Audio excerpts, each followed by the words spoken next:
Hello friends, this is Aman Singh from IT बेचू। और इस वीडियो में मैं बात करने वाला हूँ कट द क्रैप के बारे में। तो यार मैं ये वीडियो ज़्यादा लंबी नहीं रखूँगा। तो भाई अब सीधे आते हैं कि क्रैप क्या है। तो क्रैप में पहली चीज़ है यूजलेस डेटा। तो यार ये चीज़ आपने भी कई बार फील की होगी कि किसी किसी क्वेश्चन में कुछ ऐसे डेटा होते हैं जिनकी उस सवाल में ज़रूरत नहीं होती, कि मतलब कि आपने पूरा पूरा क्वेश्चन कर लिया और आपने देखा कि ये जो वैल्यू दिया था 20 किसी भी चीज़ की, मान लो एक्स की, उस चीज़ की ज़रूरत ही नहीं पड़ी पूरे पूरे क्वेश्चन में, और वो क्वेश्चन हो। तो यार सवालों में इस चीज़ से कैसे बचना है, ये चीज़ आपको आनी चाहिए। और ये चीज़ कैसे आएगी? ये चीज़ आएगी आपको धीरे धीरे प्रैक्टिस करने से। तो यार आप जैसे जैसे प्रैक्टिस कर रहे हैं क्वेश्चंस को, आप इन सब चीज़ों के बारे में अवेयर रहिए कि अगर मैंने ये क्वेश्चन किया तो इस क्वेश्चन में कौन सा डेटा था जो बिल्कुल काम का नहीं था। तो आपको एक टाइप मिल गया कि अगर ये क्वेश्चन आ रहा है तो उसमें इस टाइप के डेटा की बिल्कुल ज़रूरत नहीं है। तो ऐसे ही आप प्रैक्टिस करते रहिए और प्रैक्टिस करते करते ये चीज़ डेवलप हो जाएगी कि आप किसी भी क्वेश्चन में से कौन सा डेटा यूजलेस है और कौन सा डेटा यूज़फुल है, उसे आप डिस्टिंग्विश कर पाएंगे। फिर मैं आता हूँ दूसरी चीज़ पे, जो कि है रॉन्ग इंटरप्रिटेशंस। तो यार कई बार ऐसा होता है कि डेटा कुछ दिया है और हम उस डेटा को किसी अलग तरीके से इंटरप्रेट कर रहे हैं।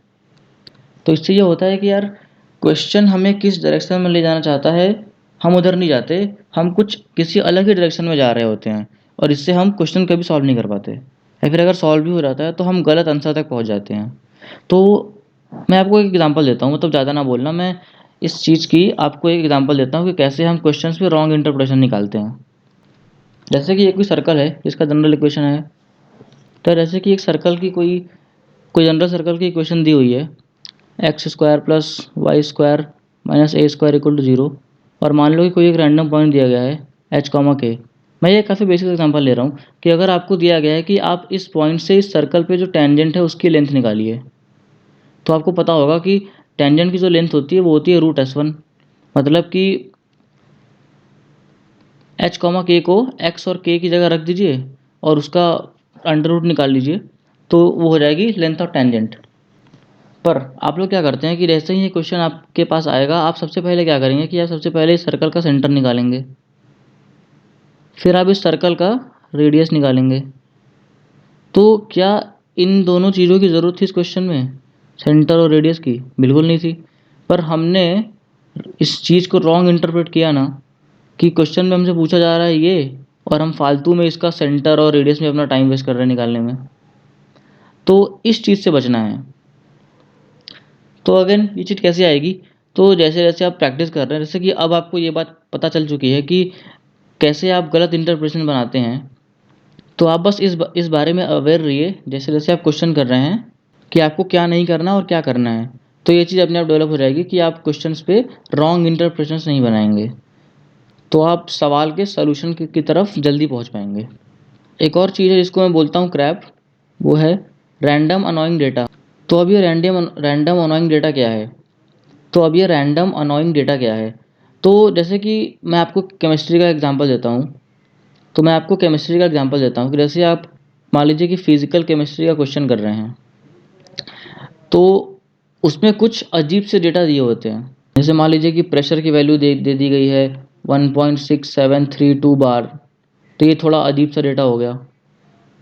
फिर मान लीजिए इससे और घटिया डेटा दे दिया कि जो रेडियस है किसी मॉलिक्यूल का, उसकी वैल्यू सपोज कीजिए कि आपको दे दी गई है 0.083 बार DM³ पर केल्विन पर मोल। तो अब बताइए, ये काफ़ी अजीब सा रेडियस है। तो अब आप सिर्फ इसी चीज़ को देख के क्वेश्चन में फंस जाएंगे कि यार ये कैसा अजीब सा रेडियस है, ये कैसा अजीब सा प्रेशर है। तो सिर्फ इस चीज़ में अटक जाएंगे आप, और आप क्वेश्चन पे आगे नहीं बढ़ पाएंगे। तो ये चीज़ आपको क्वेश्चन में आगे बढ़ने से रोक रही है ना, इसीलिए मैं इस चीज़ को क्रैप में कैटेगराइज करता हूँ। तो इस चीज़ से बचने के लिए आपको ये करना है कि अगर आप कोई भी फिजिकल केमिस्ट्री का क्वेश्चन कर रहे हैं, तो आप डेटा से दूर रहिए। पहले आप सीधे उस फाइनल फॉर्मूले पे आइए, ठीक है? फिर उसके बाद इसमें आप सारे डेटास को रखिए और आंसर लाइए। मतलब कि आपको कैलकुलेशन का जो टास्क है, ये आपको बिल्कुल लास्ट पे करना है। मतलब कि अगर क्वेश्चन में प्रेशर और रेडियस की वैल्यू दी हुई है, फिर भी आप इनिशियली प्रेशर को P मान के चलेंगे और रेडियस को R मान के चलेंगे, और फिर फाइनली आप प्रेशर और रेडियस की वैल्यू सब्स्टिट्यूट करेंगे और आप अपने आंसर तक आएंगे। तो इस चीज़ से जो ये फालतू स्ट्रेस जो आप पे आ रहा है कि यार ये अजीब सा डेटा कैसे आ गया, आंसर कैसा आंसर आएगा, इससे आप बच पाएंगे। और आप मेरी बात मानिए, कई केस में ऐसा होता है कि प्रेशर और रेडियस की वैल्यू इतनी अजीब दी हुई है, पर जो फाइनल आंसर आपसे पूछ रहा है उस वो काफ़ी सुंदर आएगा। सुंदर मतलब कि इंटीरियर टाइप आ गया, एग्जैक्ट 8 आंसर आ गया। तो अगर आप शुरू से ही कैलकुलेशन कर रहे हैं तो आप कैलकुलेशन को डिस्टॉर्ट कर देंगे और हो सकता है आप इस इंटीरियर टाइप तक कभी पहुंच ही ना पाएँ। तो इसलिए मैं इस चीज़ को क्रैप बोलता हूँ। तो यार किसी भी जनरल क्वेश्चन में कचड़े को कैसे बाहर निकालना है और पॉइंट पे कैसे आना है, इस चीज़ की मैं आपको एक डेमोन्स्ट्रेशन देता हूँ। तो आइए एक मैथ में एक सर्कल के क्वेश्चन पे ध्यान देते हैं। तो यार मैं पहले आपको ये सवाल समझा देता हूँ। तो इस सवाल में 3 सर्कल्स की क्वेश्चन दी हुई हैं, C1, C2 और C3 की। और ये क्वेश्चन कह रहा है कि C1 पे किसी भी पॉइंट से C2 पे और C3 पे 2 टेंजेंट ड्रॉ करें और फिर दोनों टेंजेंट्स की लेंथ की रेशियो बताइए। तो यार अभी इस क्वेश्चन को देखते ही बहुत लोग इसके इन तीनों सर्कल्स को प्लॉट करने लग जाएंगे, तीनों सर्कल्स के सेंटर और रेडियस निकालेंगे और इनमें उनका बहुत टाइम जाएगा और हो सकता है कि वो सवाल के आंसर पे आ भी ना पाएँ, क्योंकि ये सवाल इस तरह से करने के लिए बना ही नहीं है। तो यार तो पहले तो हमें ये नहीं करना कि हमें अपने मन के इंटरप्रेशंस नहीं बनाने कि मतलब सवाल कह क्या रहा है इस बात पे हमने सोचा ही नहीं, अब निकल चल गए तुरंत उस चीज़ की सेंटर और रेडियस निकालने। तो हमें ये नहीं करना। तो यार कोचिंग में और हर जगह ये सिखाया जाता है कि अगर सर्कल का इक्वेशन है तो सबसे पहले क्या चेक करना चाहिए कि क्या वो सर्कल ओरिजिन से पास कर रहा है। तो आप देखेंगे कि ये जो C1 है वो ओरिजिन से पास कर रहा है, क्योंकि 0,0 उसे सेटिस्फाई कर रहा है। तो क्वेश्चन कह रहा था कि पहले सर्कल से दूसरे और तीसरे पे टेंजेंट डालना है, पहले सर्कल के किसी पॉइंट से दूसरे और तीसरे सर्कल पे टेंजेंट डालना है और फिर उन टेंजेंट्स की लेंथ की रेशियो बतानी है। तो यार जब ओरिजिन से पहला सर्कल पास कर रहा है तो जो पॉइंट हम कंसीडर करने वाले हैं सर्कल पे, हम उसे ओरिजिन क्यों ना लें, तो हम उस पॉइंट को ओरिजिन लेते हैं। तो यार ये सर्कल C1 है, ये सर्कल C2 और ये सर्कल C3 है। तो हम ओरिजिन से दोनों सर्कल पे तब ओरिजिन से C2 और C3 पे टेंजेंट ड्रॉ करेंगे और हमें पता होती है कि लेंथ ऑफ टेंजेंट होती है √S1।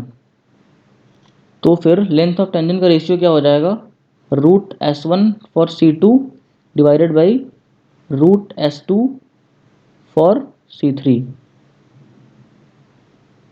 सॉरी क्या बोल रहा हूँ यार, √S1 फॉर C3 या फिर √S2, कोई फ़र्क नहीं पड़ता। एक मज़े की बात यह है कि जब आप √S1 या फिर हाँ जब आप √S1 कैलकुलेट करेंगे C2 और C3 के लिए, तो इसमें जो h, k की वैल्यू आप C2 और C3 की इक्वेशन में डालेंगे वो है 0,0। उससे होगा क्या कि ये सारे टर्म्स 0 आ जाएंगे।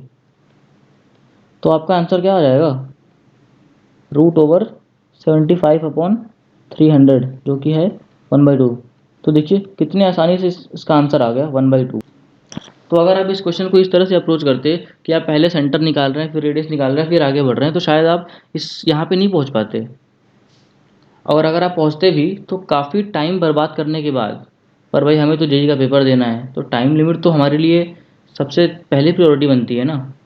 तो इसीलिए सवाल में से कचरा छांटना काफ़ी ज़रूरी है।